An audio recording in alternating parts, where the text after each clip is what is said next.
तो दोस्तों, क्या आप लोग जानते हैं कि अगर आपका इंटरव्यू है एक दो दिन में तो आपको क्या करना होगा? टेंशन मत लीजिए, चलिए डिस्कस करते हैं।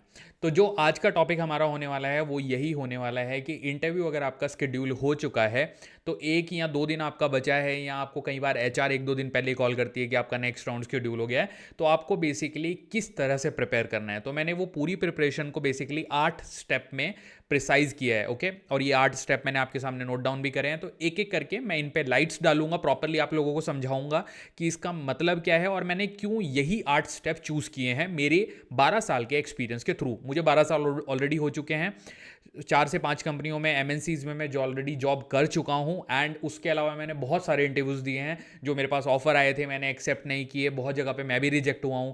तो उस सब एक्सपीरियंस को मैं एज अ बेस बना के इन कंक्लूजन पे पहुंचा हूं, जिसके बारे में आज आप लोगों से बात करने वाला हूं। तो सबसे पहला पॉइंट है, आपका जब एचआर से डिस्कशन हुआ और एचआर ने बोला कि लेट्स से आज 10 तारीख है, आपका जो इंटरव्यू है वो 12 तारीख को शेड्यूल हुआ है, ओके। तो सबसे पहले आपको जो काम करना है, आपको अपने नोट्स निकालने हैं। आपने जो भी अब तक पढ़ाई की है, जो भी आप टेक्नोलॉजी की तैयारी कर रहे हो, चाहे वो पाइथन है, चाहे वो नॉन टेक्निकल इंटरव्यू भी है, अगर आप एचआर की प्रिपरेशन कर रहे हो, या फिर कोई भी हो सकता है, अकाउंटिंग या फाइनेंस प्रोफेशनल हो, अगर आप किसी भी चीज़ की प्रिपरेशन कर रहे हो, ऑब्वियसली आपको नोट्स बनाने चाहिए। मैं हमेशा बोलता हूँ ओल्ड स्कूल जो मेथड होता है पढ़ने का, that is one of the best, क्योंकि बुलेट्स पॉइंट आपके पास होने चाहिए। जब आप नोट्स बनाते हो, अगर आप एक किताब पढ़ते हो, उस किताब का निचोड़ 500 पेज की किताब है, जब आप उसको पढ़ते हो तो आप ट्राई करते हो कि एक कॉपी में उसको भर दो।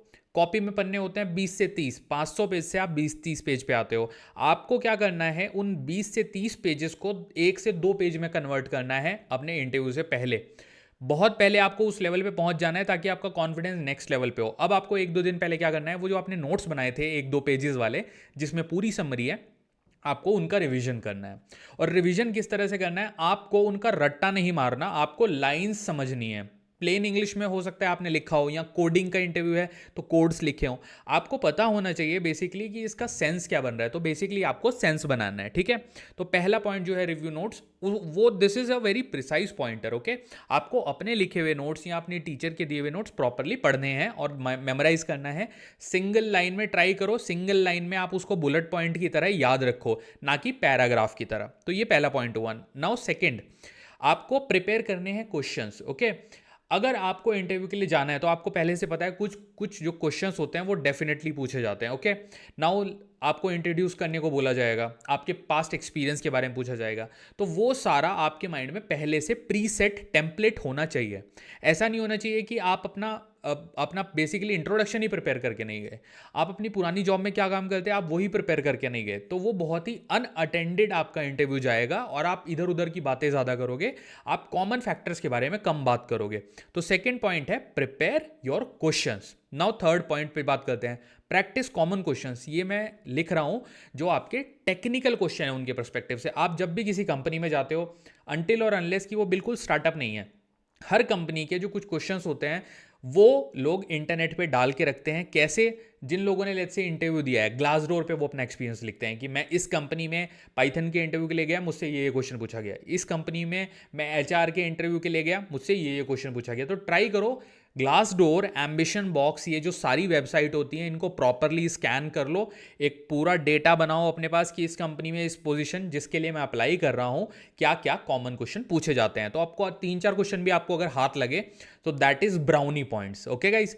तो अब चौथे पॉइंट की बात करते हैं जो कि है लॉजिस्टिक चेक। लॉजिस्टिक से मेरा मतलब है आपको प्रॉपर टाइम के बारे में नॉलेज होनी चाहिए। आपका इंटरव्यू कल या परसों कितने बजे है, उस टाइम पे आपका इंटरनेट प्रॉपरली काम करना चाहिए, आपके पास एक स्पेस होना चाहिए जहां पे आप शांति से बैठो फोकस से, ताकि आप आंसर दे पाओ।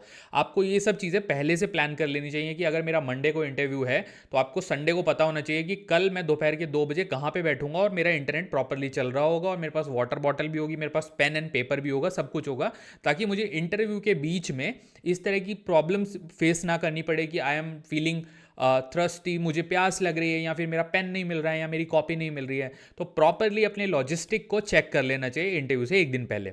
नाउ नेक्स्ट पॉइंट जो कि पांचवा पॉइंट है वो है रिलैक्स।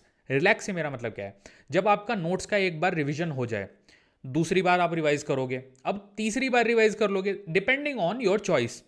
कोई बंदा 3 बार करेगा, कोई 2 बार करेगा, कोई 4 बार करेगा। उसके बाद आपको थोड़ा काम माइंड से और रिलैक्स करना है। उसके बाद कभी भी म्यूजिक वगैरह ना सुने। म्यूजिक ना सुने, मूवी ना देखें। अगर आपकी प्रिपरेशन है, एक माइंड सेट होता है, मैं इसलिए आपको बोलूँ, human mind obviously it's a muscle, right? Muscle memory होती है।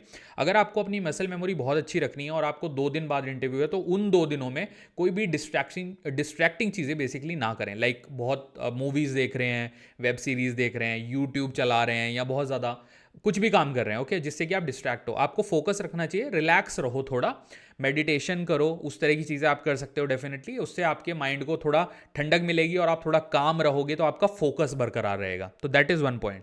नेक्स्ट पॉइंट, जैसे मैंने लिखा है, स्लीप वेल। इंटरव्यू से एक रात पहले आपको अच्छे से नींद लेनी चाहिए, क्योंकि 6 से 8 घंटे की जो नींद होती है वो ह्यूमन माइंड को रिलैक्स करती है। आपने खुद महसूस किया होगा, जब आप बहुत थके होते हो फिजिकली और नींद मिल जाए, अगले दिन आप कितने फ्रेश उठते हो। तो यही आपको फॉर्मूला अपनाना है। अगर कल आपका इंटरव्यू है सुबह, आपको ऑब्वियसली बैठना है 10, 11, 12 बजे, आपका जो भी स्केड्यूल है, जूम पे आपका इंटरव्यू है या कहीं भी, आपको फ्रेश दिखना है, प्लस आपका जो माइंड है वो फ्रेश होना चाहिए। दैट्स मोर इंपॉर्टेंट, क्योंकि आपका जो रिएक्टिवनेस है, आपका जो रिएक्शन टाइम होता है, वो आपकी नींद से डिसाइड होता है। अगर आपकी नींद पूरी नहीं हुई है, तो आपका रिएक्शन टाइम प्रॉपरली काम नहीं करेगा। हो सकता है आपसे इंटरव्यू में क्वेश्चन पूछा जाए, आपको आता भी हो, बट आप, क्योंकि आपकी नींद पूरी नहीं हो, तो आपका माइंड फंक्शन करके प्रॉपर आंसर नहीं दे पाएगा, जो कि आपका बेस्ट परफॉर्मेंस होगा। तो हमेशा ट्राई कीजिए, नींद प्रॉपर लीजिए, थोड़ा मेडिटेशन कर लीजिए, माइंड को शांत कर लीजिए, उसके बाद आप आंसर दोगे, आप खुद देखोगे एक अलग ही एनर्जी फील होगी आपको। तो ये एक और स्टेप है। Now one and very most important point जो मैं बोलूँगा, 7th नंबर पॉइंट है, स्टे पॉजिटिव। डोंट थिंक कि इस कंपनी में मुझसे वो भी पूछा जा सकता है, ये भी पूछा जा सकता है, अरे शिट, मैंने ये तो तैयारी करी नहीं। आप जब जॉब डिस्क्रिप्शन पढ़ते हो, जब एचआर से बात करते हो, उसी टाइम पे सारी चीज़ें क्लियर कर लो और नोट्स बनाओ। कॉपी में हमेशा लिखो, कॉपी खोलो, लिखो कि एचआर ने ये चीज़ें बोली हैं। लोग अक्सर ये चीज़ें मिस कर देते हैं। आपको नहीं करना है, आपको एचआर की कही हुई बातें, या फिर जिसका भी कॉल आया, टेक्निकल बंदे का कॉल आया कि मैं इतने बजे कॉल करूंगा, ये राउंड लेने वाला हूँ, मैं इस टीम से बात कर रहा हूँ। हर इंटरव्यू में अक्सर ये चीज़ें बहुत कॉमन है कि जो सामने इंटरव्यूअर होता है वो खुद को भी इंट्रोड्यूस करता है। तो उससे थोड़ा सा अपना माइंड में टेम्पलेट सेट करो कि ये किस टीम में काम करता है, तो इसकी क्या एक्सपेक्टेशन हो सकती है। वो मैच्योरिटी लेवल अपना डेवलप करो और पॉजिटिव रहो। नेगेटिव साइड के बारे में मत सोचो, जब इंटरव्यू हो जाएगा उसके बाद में सोचना, ओके। एंड ये चीज़ आपको डेफिनेटली हेल्प करेगी, क्योंकि आपका जो मेंटल बिल्ड है खुद के लिए, वो इतना पॉजिटिव हो जाएगा कि आप ना इंटरव्यू को एक फेलियर की तरह लोगे ही नहीं। अगर आप रिजेक्ट भी हो गए, आपको उसको एज अ माइलस्टोन लेना है, और अगली बार ऑब्वियसली इस कंपनी का कॉल आएगा 6 महीने बाद, 3 महीने बाद, 1 साल बाद, तब आप क्रैक कर जाओगे। इतने में हो सकता है आप दूसरी इससे बेटर कंपनी क्रैक कर लो। नाउ लास्ट पॉइंट, जो कि मोस्ट इंपॉर्टेंट पॉइंट है मेरे दृष्टिकोण से, जो मेरा ओपिनियन है, उसमें मुझे लगता है कि ये जो 8th पॉइंट है, मेरे लिए पर्सनली ये सबसे इंपॉर्टेंट पॉइंट है। जब आप इंट्रोडक्शन के लिए जाते हो अपनी किसी भी कंपनी में, जब आपका इंटरव्यू का राउंड होता है, अक्सर लोग रटी रटाई बातें बोलते हैं। आपको रटी रटाई ज्ञान नहीं देना है। सामने जो बैठा है वो बेवकूफ़ नहीं है, वो इंडस्ट्री में टाइम बिता के आया है, आपके और मेरे बीच में से ही है वो बंदा, राइट?